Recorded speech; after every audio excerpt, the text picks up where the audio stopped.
What's good, guys? Welcome back to Small Talk and Head-to-Head Fantasy Basketball. And of course, I'm being joined with Anson. What's good, my boy? What's good, guys? Today we're going to be reacting to trades. Trade deadline is going to be March 1st for standard leagues, depending on where your GM or your league manager has their settings set. But if you guys have your standard ESPN settings, March 1st will be the last day you guys are going to be able to make trades. So we thought we're going to be reacting to some trades right before the deadline. A lot of leagues, a lot of people are going to be really antsy, trying to make trades, kind of panicking. There's going to be a lot of movement, especially with players that are hurt. Maybe gonna like players that are close to the fantasy playoffs. They might want to trade some of their out players. Maybe guys like LaMelo. You're gonna see later on. So we're just gonna be kind of going over those trade ideas, those players that are gonna be offered a lot right before the trade deadline. Yeah, and some of these players might be some buy lows or sell highs at the moment, and we'll let you know. So let's get started with our first trade that we got. So we got JayWill and Jimmy Butler for K, Jaren Jackson, and Trey Man. Oh, uh, I think Jay will slow down already. Like just like in my if I just remember, like Jay will slow down. Jimmy Butler's starting to pick it up. I know Tyler Hero and Rozier, they're taking turns being out. And Jimmy Butler is looking really, really good. I think this is kind of what we expected. Jimmy Butler is always that playoff Jimmy, coming out when the playoff when they need to win. I think Miami is gonna be one of those teams that they're gonna need to win. So Jimmy Butler was a buy low, but I think right now, like he's putting up real good numbers. Um Cade has been dominating though. Like, I know Cade had a rough start too. The only issue with Cade is he's kind of streaky, and I know like they're already throwing the injury management tab on him on like on his day. He's day to day all the time now, since Detroit's not really going to the playoffs. So I wouldn't be surprised if they shut down Cade. That'll be the only issue on this trade in my opinion. Jaren Jackson Jr. like if anything goes bad with him, he's gonna get shut down. Trey Man looking really, really solid for Charlotte right now, but like as of right now, oh man, this is kind of tough just because like I don't know if they're gonna shut down Cade, but let's say they don't shut down Cade. I'll roll with Cade, Jaren, and Trey. Like I think LaMelo's gonna get shut down, so I think Trey's gonna get really, really good numbers. Like even if he like shares the bench or whatnot, shares that starting point guard spot, I think he'll still get like 28 to like 32 minutes. Triple J, like I said, I'm just go off of the fact that they're not gonna shut anybody down. Then I think Triple J, if he stays healthy, he's to be really, really solid. Cade's gonna be really, really solid. So I think for this one, I'm gonna roll with Cade and Triple J over Butler and JayWill, just because like I said, if they don't shut them down, then I think the right side's a lot stronger. Yeah, I'm gonna go with the right side as well. I know Jalen Williams has been shooting really well, and he's kind of kept it up, but I still don't think it's very sustainable. And like Alan said, there's possibilities of players getting shut down. Cade Cunningham, Jaren Jackson. If they don't get shut down, however, I think there's a lot of upside. And if LaMelo does get shut down, then Trey Mann has a lot of upside as well. Um, if you do think players will get shut down towards the end of the season, then you could lean towards the left. I don't think they're going to shut down Jalen Williams, mainly because OKC, they're kind of fighting for that playoff spot. I mean, they're fighting for like the number one seed. The top four seeds on the West are really close. Jimmy Butler, the Heat, I believe they're the fifth seed right now. They're right above Philly, who's the sixth seed, and I'm sure they don't want to fall in that playoff. I'm a play-in position, especially with Hero in and out of lineups and other injuries on that team. So Jimmy Butler, I know he just came back, but if he's gonna go, I'm assuming he's gonna play majority of the games to make sure Miami end up in the top five. But just based off of what we're seeing now, let's say no one gets shut down, Cade and Jaren, in my opinion, those players have been really picking it up towards the second half of the season. I think those are the two better players. Yeah, yeah, I definitely agree with you there. Let's move on from this trade. We got Ayu and Stephen Curry. Okay, for K, we see Kate again. Isaiah Hartenstein, I think he's injured again, and Kyle Kuzma. I think for this one, I like how been getting a lot more minutes and a lot more touches just because they move Poole to the bench. which allowed Kuzma to still operate as probably like the number one option and just kind of helped them a little bit more. But it's for Curry and the Sumu. I know Curry, I think they're still trying to play for that playoff spot. Um, Chris Paul just came back, so I don't see Curry getting shut down anytime soon. So in my opinion, I think Curry's gonna be really, really good. The Sumu is gonna get a lot better. I think Levine being out for the rest of the season, they need another guard. And DeRozan, if they shut DeRozan down, I wouldn't be surprised if it's just Kobe White and the Sumu going crazy over there. So for this one, I think it's kind of simple. It's kind of easy for me. I'm gonna roll with Curry and the Sumu for this one here. Yeah, I agree with you. Mainly because with Levine being out, the Suma gets that boost.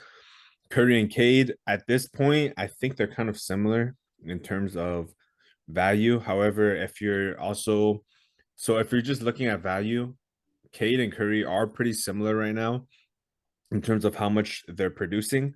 Kyle Kuzma is better than Sumu, so you could pick the right side. Obviously, Hartenstein, debatably a drop at this point just because he's in and out of lineups. Precious Chua is looking really good. Even if Isaiah Hartenstein is healthy, I'm assuming he won't get the same minutes that he was getting before he got hurt. So I could definitely see the right side having more value, but if you consider the possibility of players getting shut down, Cade, one of the candidates, gets shut down. Kuzma could also get shut down. Whereas, like Alan said, Steph Curry, don't think they're going to shut him down. They're fighting for the play-in spot, potentially getting locking in a playoff spot. So they're not going to shut Curry down. With the players getting hurt in Golden State, Curry's going to have to pick up a lot of slack. And same thing with the Sumu. Even though the Bulls are not really in playoff contention, I don't think they're going to shut down the Sumu. He's one of their younger players. This is like his third or fourth year in the league. They kind of want to. He's been improving at a really rapid pace, and I think they want to see what he can develop into, opposed to more veteran players that could get shut down on that team, such as Damar or Caruso. Yeah, I definitely agree with you there. So let's move on with this. We got Daniel Gafford, Jamal Murray for Tyrese Maxey. Okay. This is in my opinion a no-brainer since I know Gafford's still going to the bench. Like he's been getting like 10 minutes per game. I know people are praying that Gafford gets more minutes, but like I think he's gonna run Lively. I think Lively's just a little better, fits a little better. Jamal Murray doesn't average as much as Maxi, and without Embiid being there, I think Maxi's gonna start doing a lot better. So for this one, I think I'm gonna go with Maxi very pretty easily, in my opinion. Yeah, I don't really have too much to add. Gafford doesn't look like a rosterable player at the moment. Doesn't really look like one moving forward either. And Maxi is just straight up better than Jamal Murray in terms of production. So, especially with Embiid out, you just roll with Maxi. Yep, this one's pretty simple. So let's move on to the next one. We got DiVincenzo, Van Vliet, and LaMelo Ball for Randle and Curry. Man, LaMelo's my boy. I know Anson and I, we both fuck with LaMelo like that. But for fantasy wise, LaMelo's like, dude, he's a pain to roster. I know the past like 2 seasons now, and I'm gonna say this season too. So past 3 seasons, or including the season, LaMelo has been very, very injury prone. He has a lot of dealing with a lot of injury issues, and we saw like last year he's got shut down before, and it's just very, very tough to roster LaMelo. Um, but if you really have to consider it, I think this is going to be a Julius Randle and Curry side. Pretty straightforward. I know Randle's injured right now, but he's going to come back in like 2 weeks. And I know Knicks are still going to try to be aiming for that playoff spot. So there are maybe some concerns in the last 1 or 2 games. If it doesn't really matter to them, they might sit Randle out. But um, I think I think before that, Randall will be very, very, very, very solid, and obviously Curry just being amazing as well. So for this one, I think I'm gonna roll with Randall and Curry just to be a little safer. Like if I had to choose who's gonna get shut down in this, I think Lamel's gonna get shut down before Randall does. But yeah, I'll roll with Curry and Randall. Yeah, I agree with you. With Randall, I know he's hurt, but he has a history of kind of being a juggernaut, playing almost every game of the season. So this is an unfortunate injury, but when he comes back, we should assume that he's going to just be able to play. Um, basically 100% for the rest of the season. Starting, I believe he comes back estimated March 9th.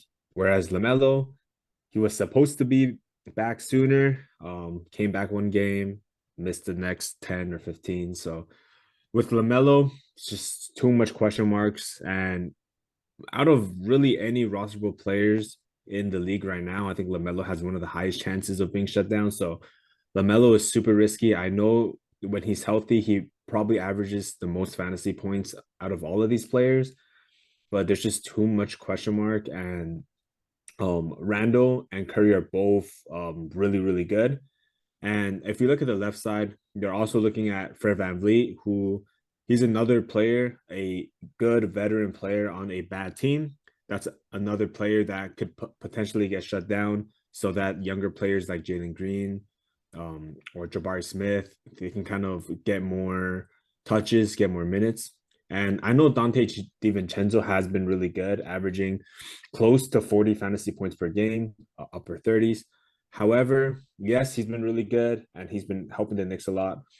Um, I expect his minutes to go down once Anunoby comes back. So keep that in mind. Dante DiVincenzo, once Anunoby comes back, I believe in 2 weeks or so, around the 12th, then DiVincenzo will basically not be rosterable. And then Fred VanVleet, LaMelo Ball, they're both at risk of being shut down. Yeah, yeah, I definitely agree there. I love that you added the little Van Vliet tip for them there.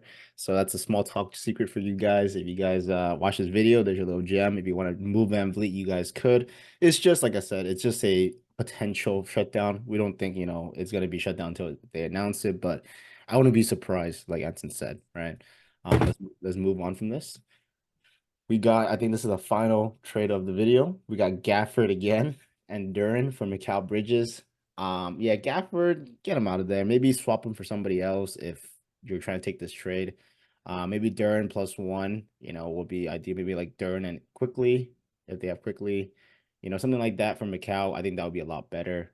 I know Duran's been getting a lot better. I know they just traded away another I think what was it, Mike Muscala or somebody on Detroit. They just waived them today, another center. So I think Duran's gonna get a lot more minutes. Um, just gonna keep developing him with Cade, and I think he's been really really solid. He's been getting a lot more minutes, a lot more touches. He's been playing a lot better, and obviously McCall has been kind of. He had a bad game today. I think he had a kind of bad game today.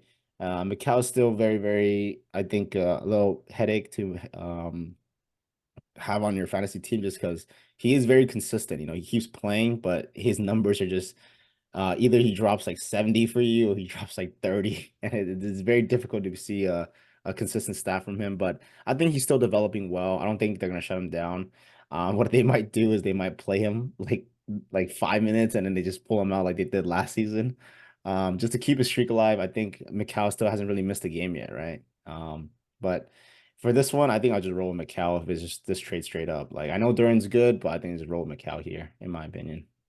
Yeah, I would actually go with Duran. I think it's pretty close. Duran and Macau, we just like you said, just discard Daniel Gafford. I don't know what he's doing here, but Duran, I don't think there's any chance of him getting shut down, especially after Detroit moved all those veteran players like Bogdanovich, like Burks, like you said, them getting rid of Mike Muscala. Duran, there's just so much opportunity on the offensive side of the ball. There's so many touches that could potentially go to Duran. So Duran's really benefiting from that. As of Mikal Bridges, they're not gonna. I do think they're gonna shut him down, but not completely. Like you said, they're gonna keep his streak alive. But I even if he doesn't, if even if they don't do that 5 minute um playing time for Mikal Bridges per game, I don't think that he's really motivated to play. Even if they play him out there, they'll probably play him out there for high 20s, low 30 minutes, and he's just kind of going through the motion. So I don't think he's really there's nothing really for him to try for, right? Brooklyn's out of the playoffs. He hasn't been looking that good. So maybe if Brooklyn's team gets better, but his production seems to be kind of regressing as they're falling lower and lower in the standings. Whereas Duran, even though they're they're getting lower and lower, Duran's a young player, has a lot to prove. Um, probably trying to get that contract extension. Has been averaging close to 40 fantasy points the past 2 weeks. So I'll just roll with Duran. Yeah, that was a good note there. I just put up McCall's stats, and yeah, it's not looking too good. So I mean, if you guys have McCall, maybe you guys can try to move him before his he gets worse. But yeah, I think they're gonna just play him just to get his consecutive games playing stat continue to rise. But yeah, there you guys go. That should wrap up this video. If you guys have any concerns or questions, or you guys have your own trades that you guys want some help on, I know the deadline's coming up in like 3 4 days. So if you guys have any questions, excuse me, if you guys have any questions about that, you guys can leave them down below in the comments or put in our Discord, and then we'll be more than happy to answer those questions for you. We've been a little busy the previous like 2 weeks, but we're back at it. We're going to be answering your questions, answering who we think is better in your trade or who you feel like you guys should offer, right? Let's say you guys want to offer a trade for somebody you guys want. You guys can ask us, hey, who do you think I should offer this guy? We'll give you our suggestions, but make sure you guys include how many teams you guys are in, right? Because obviously, if you guys are in 16-man team, maybe Gafford is rosterable, right? But as of right now, he's not rosterable in I don't think any formats. But yeah, if you guys have a trade or you guys want to propose a trade, just add how many teams you guys are in. It helps us a lot, and it gives us a good idea of where we should value these certain players. Some people have 8-man teams they play in, so the values are a little different. But yeah, let us just know in the comments or let us know in the Discord. The Discord is completely free. It's going to be in the description below if you guys want to join. But that should be it. Do you have anything you want to add for them, Anson? Yeah, make sure you guys are subscribed to the channel. Stay tuned. Even though the trade deadline's it's at March 1st, you guys won't be able to make any trades, or most of you guys that are playing standard settings won't be able to make any trades going forward. We'll still be covering waiver wire pickups, which is a key part of the playoffs. A lot of it, in the playoffs, it's towards the end of the season. There's going to be a lot of stars getting shut down. We've seen last year guys like Obi Toppin is going to be all of a sudden a top 20 fantasy player. So make sure you guys are subscribed. We'll be going over all of those crazy picks. Yeah, most definitely. And then we'll see you guys on our next video or in the Discord if you guys are in the Discord. Yeah, make sure you guys have fun, be safe. Good luck on your guys' playoffs.